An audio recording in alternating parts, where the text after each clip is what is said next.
Hello guys, good morning! Ang aga-aga ko today, namitas ng gulay.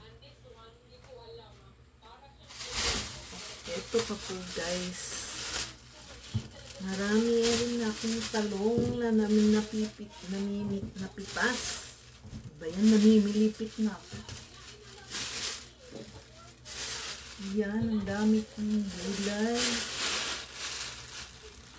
Ito may mga okra pa. May mga okra at yung aking ampalaya, isang piraso lang guys. Tingnan niyo naman yung aking kamatis, napakadami guys. Nag-i-enjoy ako namimitas ngayon, first time kong mamitas ng ganito kadami.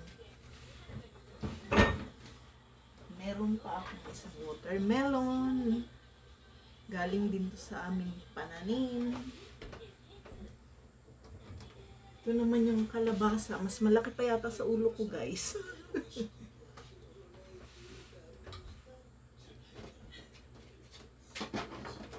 Yung sitaw naman, napakadami. Ang dami ko rin napitas na sitaw. Alam nyo guys, dito sa Japan, bihira lang yung nagtatanim ng sitaw. So, maraming salamat naman sa asawa ko at masipag magtanim. Pag tuwing summer, ang dami niyang nagagawang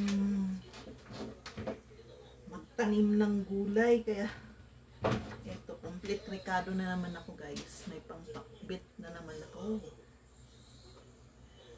So, yun lang po guys. Maraming salamat. Thank you so much sa panonood. Bye!